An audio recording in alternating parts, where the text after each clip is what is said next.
તો ફ્રેન્ડ્સ, દિવાળી આવે એટલે બધાના ઘરે અલગ અલગ પ્રકારના નાસ્તા બનતા જ હોય છે.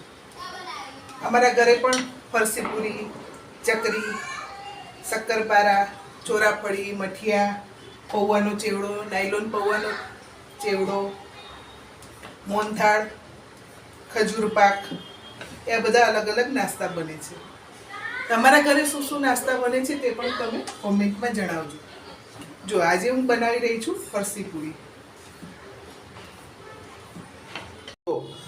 ફરસી પૂરી બનાવવા માટે અહીંયા મેં 1 કિલો મેંદો લીધો છે અને સાથે 250 ગ્રામ સોજી લીધી છે.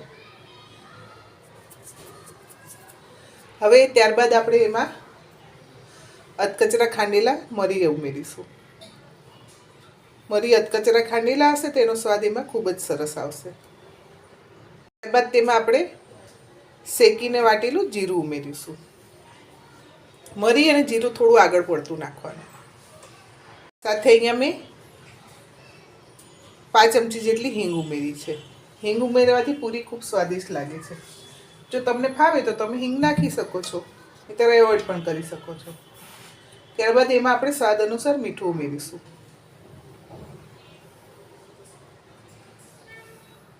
ત્યારબાદ તેને આવી રીતે થોડુંક ઘણું મિક્સ કરી અને વચ્ચે ખાડો કરી અને આપણે મોણ ઉમેરીશું.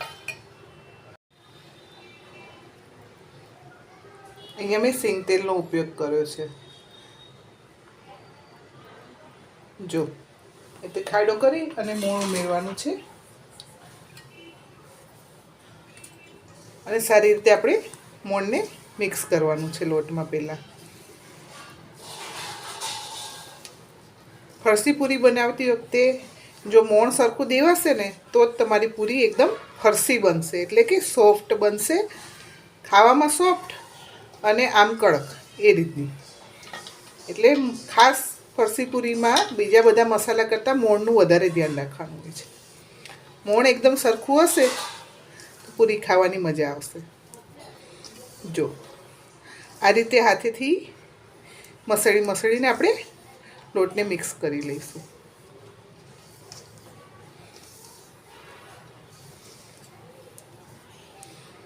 જો હવે આપણું સારી રીતે મોણ દેવાઈ ગયું છે. મોણ દીધા પછી તમે આ રીતે મુઠ્ઠી વાળશો તો સરસ મુઠ્ઠી વળી જશે. એટલે આને કહેવાય મુઠ્ઠી પડતું મોણ. ફરસી પૂરી, શક્કરપારા જેવી અમુક વસ્તુમાં મુઠ્ઠી પડતું મોણ હોય તો જ તેનો સ્વાદ સારો આવે છે, નહીંતર તે ખાવામાં ખૂબ જ ચવડ લાગે છે. હવે એમાં આપણે થોડું થોડું કરીને પાણી ઉમેરીશું અને મીડિયમ કઠણ લોટ બાંધીશું. કેમ કે સોજી છે એટલે એકદમ કઠણ લોટ બાંધીશું તો સોજી પાણી પી જશે, પછી તમારે પાણી નાખીને ઢીલો કરવો પડશે. એટલે આપણે મીડિયમ કઠણ લોટ બાંધીશું.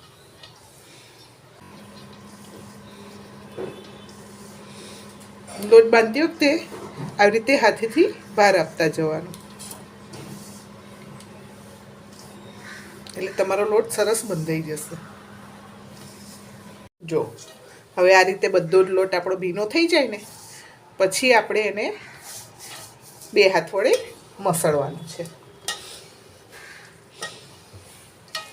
બધો લોટ સરખો ભેગો થઈ જાય ત્યાં સુધી મસળવાનો છે. લોટને લીસો નથી કરવાનો મસળીને, એ પલળશે અને બીજી વાર આપણે એને 10 મિનિટ રેસ્ટ આપીને મસળીશું ને એટલે ઓટોમેટિક એ લોટ લીસો અને ભેગો સરસ થઈ જશે. અત્યારે ખાલી આપણે લોટને ભેગો જ કરવાનો છે. જો આ રીતે બધો જ લોટ સરસ રીતે મિક્સ થઈ ગયો છે, પણ તમે એનું ટેક્સચર જોવો છો કે આ રીતનું છૂટું છૂટું છે.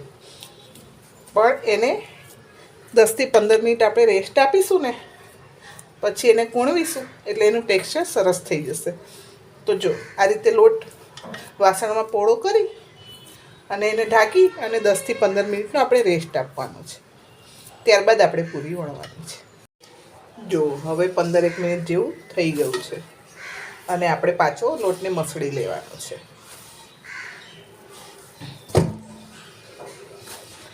લોટને બહુ કઠણ પણ નહીં અને બહુ ઢીલો પણ નહીં, પરોઠા જેવો બાંધવાનો છે.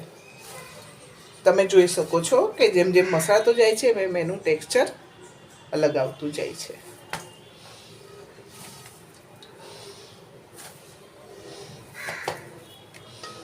જો આવી રીતે લોટ ભેગો કરી અને પછી તેને આ રીતે કટ કરવાનો છે. સામટો મસળીશું તો હાથ દુખશે, એના માટે આટલો થોડો થોડો લોટ આવી રીતે મસળી અને એના લુવા બનાવી લેવાના છે.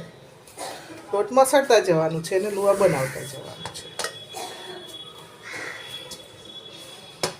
પાટલા ઉપર લઈ અને આવી રીતે એને લાંબો રોલ કરી લેવાનો છે.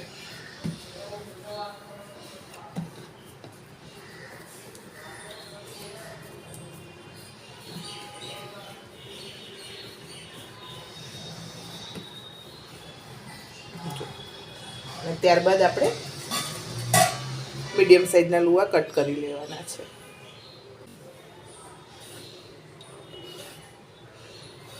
અને લુવાને બધાને એક વાસણમાં લઈ લઈશું. તો તમે જોઈ શકો છો કે અહીંયા આગળ આપણા બધા લુવા તૈયાર છે.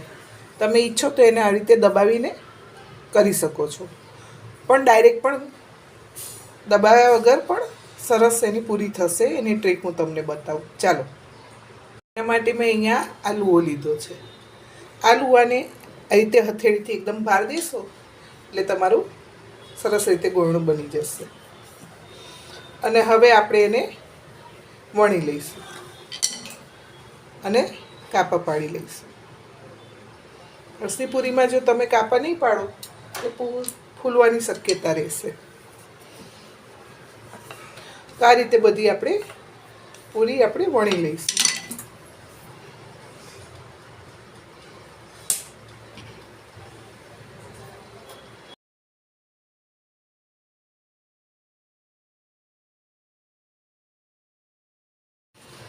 અને આ પૂરીને આપણે બહુ પાતળી નથી વણવાની, ખાલી બે બે વેલણ મારી અને મીડિયમ જાડી વણવાની છે.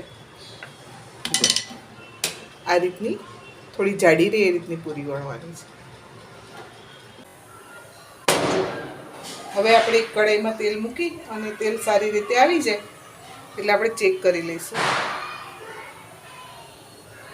જો પૂરી તરત જ ઉપર આવે છે તો હવે આપણે એમાં બધી પૂરી તળી લઈશું.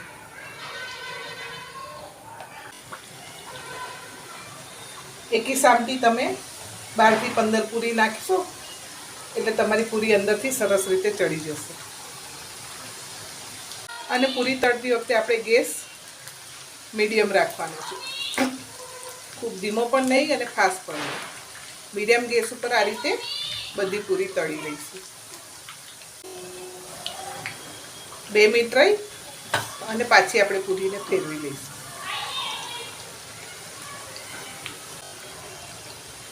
વધારે નહીં પણ લાઇટ ગોલ્ડન બ્રાઉન થાય ત્યાં સુધી આપણે પૂરીને તળવાની છે. જો આ રીતના લાઇટ ગોલ્ડન બ્રાઉન થાય એટલે આપણે પૂરીને કાઢી લઈશું.